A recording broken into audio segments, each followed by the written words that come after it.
everybody, Judge April here, aka the Cube Connoisseur, and on my way out from filming this last video, I ran into Maria. She caught me. It was very awkward right in the entranceway, but I have since tied her up and stuffed her in the basement. So with all this extra time on my hands, I think it's time for another top 10 list. Today, I'm going to be talking about the top 10 best cards in Cube that were not on my previous list. I don't know what to call it. You could call it the top 10 non-power Cube cards, the top 10 cards to take if you open up a pack and be like, where are my moxes? This isn't fair. I want some moxes. Before I get into the list, I want to make a couple honorable mentions, and I think actually that these cards perhaps are more powerful, but they commit you to something very early that you might not want to commit to. And those are Opposition, which is historically a very broken card, especially in like the Legacy Cube or other cubes that you might deal with. Pretty much any cube that has opposition is kind of busted in. You just tap a creature and you can just tap down any of their permanents, artifacts, creatures, or lands. And so if you have a lot of creatures, so you have something that generates tokens, you just get to tap them all out, you get to tap all their creatures, and they just don't get to do anything for the rest of the game.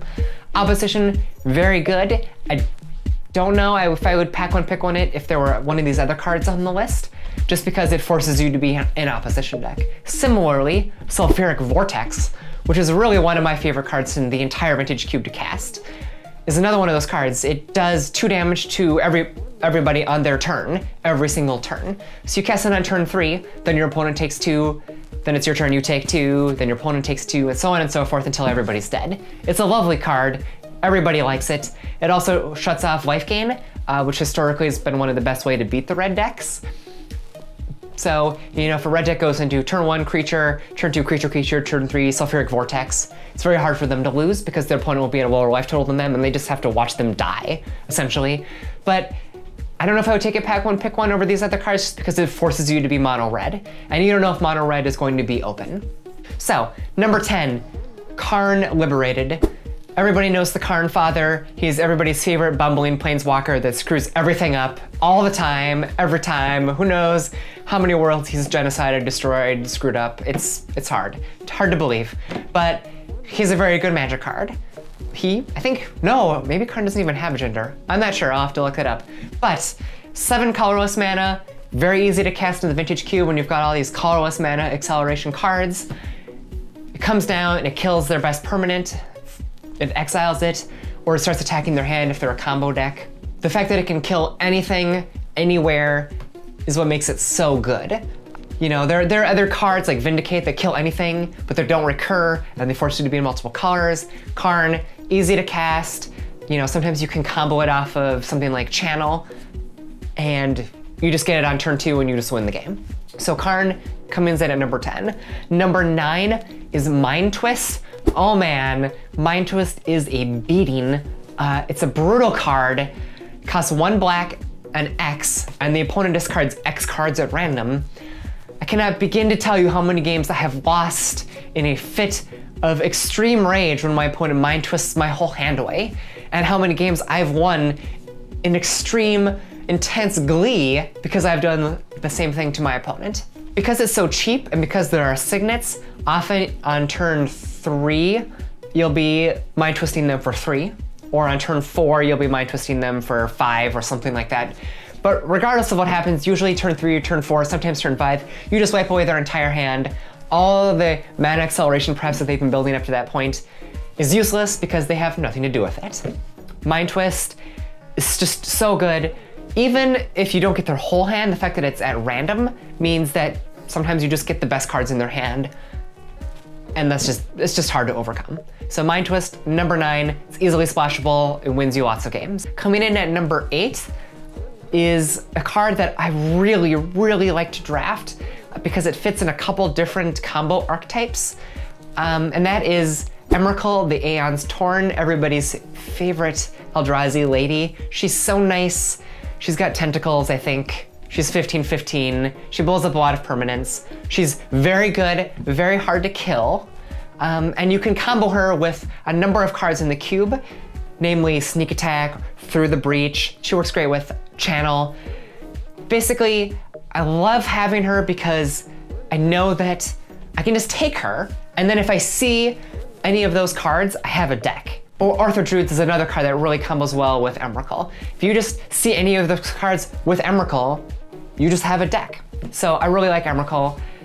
One of the best combo creatures that you're gonna find in the cube. But I think slightly better than that is number 7, the Grizzfather, Grizzle Brand. 7/7 for 8 mana for some reason. I don't know why it's 8 mana. Draw 7 cards for 7 life. Super hard to beat. Goes great in, again, a bunch of archetypes. Goes great in Sneak Attack. Goes great in Through the Breach. Goes well in Oath of Druids. Also goes really well. It's probably the best reanimation creature because you get to draw 7 cards right away. And even if they kill it, you've drawn 7 cards, so you just get another reanimation spell, you get to bring him back. And you just can't lose. If you reanimate a Grizzle Brandon on turn 2 or turn 3, there are very few decks in the cube, no matter how busted they are, that can beat that start. So number 7 is Grizzle Brandon, just because it goes so well in so many of really strong combo archetypes. Number 6 is a card that I often see passed, and I don't think should be passed nearly as often as it is, and that is Demonic Tutor. It's 1 and a black, it's a sorcery, and it just gets you any card in your deck. Because the Vintage Cube is so combo-oriented, a card like Demonic Tutor, which is easy to splash, doesn't cost you card advantage, it's just really, really busted. You know, if you're playing Splinter Twin, it gets you whatever piece of the combo that you need. If you're playing a Channel deck, it gets you Channel. If you're playing a Sneak Attack deck, it gets you Sneak Attack. Always gets you the card that you need, and the cost of just 2 mana is not that high in Vintage Cube. So number 6 is Demonic Tutor. Coming in at number 5, the greatest thief in the entire multiverse, everybody's red-handed thief, Dak Faden. Dak Faden costs 1 red and a blue. Comes down often on turn 2 if you can, and what he does is he just steals their artifact acceleration. And you'd be surprised how far that puts you ahead. If they just played a Signet and then you steal it, not only did you set them back an entire turn, they spent their whole turn casting the Signet, right? But you also accelerated yourself, and they have a Planeswalker that they really must deal with, and often they can't right away because he's so cheap. And he just gets to like loot your deck, you know? You draw 2 cards, you discard 2 cards, you just continue to improve your hand. They can't, you know, after that you steal Signet, you loot up, they get locked out of playing more artifacts because you get to steal them for free. Dak Faden, an early Dak Faden will often just lock out a game. It's also a fine role player in decks like Sneak Attack or Reanimator, where it's a discard outlet. Just being able to loot 2 of those combo pieces is great. Plus it's very disruptive. In general, it throws your opponents off their game. So Dak Faden comes in at number 5. Coming in at number 4 is another, essentially a Mox, in my opinion. I think the best color combination in Cube by far is blue-red, or blue-red splashing something, and a card like Is It Signet is just what you want every single time. It fixes for blue, it fixes for red. That can be super important in a world where things like Scalding Tarn and Volcanic Island, the blue-red fixing cards, even Steam Vents, get taken super, super early. So being able to have an Is It Signet that fixes your mana and accelerates you, essentially acts as a Mox most of the time, it's really good. I'll be honest, I've actually taken Is It Signet over things like Mox Emerald or Mox Pearl, just because being in blue-red is just so much better than being in white or green. So number 4 is Mox Signet. Let's be honest, it's Mox Signet. So coming in at number 3 is Sneak Attack. Sneak Attack is probably one of the more consistent combo cards in the cube. If you get Sneak Attack in your opening pack 1, pick 1, you're gonna often have a deck that is just going to win. You just need a Signet that's, you know, red. You just need some big dudes. You need any of the Annihilator Drazi, Emrakul, Ulamog, Kozilek, obviously Emrakul being the best. You want a Grizzle Brand, or a Terastodon, or Inferno Titan. There are so many cards that they come into play, and just by being into play, win you the game. Sundering Titan's another great one, just comes into play, blows up a cube for their lands, hits them for 7, blows up a few more lands, you just had it a one-sided Armageddon. There's so many cards that creatures that are so big and so powerful they just instantly win the game when they just enter the battlefield and get to attack. The sneak attack is great. There are enough of those cards in the cube that sneak attack will always find something to match with it. Something you can't say necessarily about some of the other combo pieces. So sneak attack comes in at number 3. I love taking it. It's one of the more consistent decks that I 3-0 with is a sneak attack deck. Coming in at number 2 is a card that I think on a sheer power level for winning games on turn 2, the most is Channel. Channel costs 2 green, and then from thereafter, you can pay any amount of life to get that same amount of colorless mana. So if you pay 10 life, you get 10 mana. And I have won so many games doing turn 2 Channel, cast Ulamog, turn 2 Channel, cast Carn, turn 2 Channel, cast Ugin, turn 2 Channel, cast Emrakul. You get the idea. You cast turn 2 Channel, then a huge colorless thing, and you win the game. The downside with Channel is that 1, it's really hard to cast. It's double green.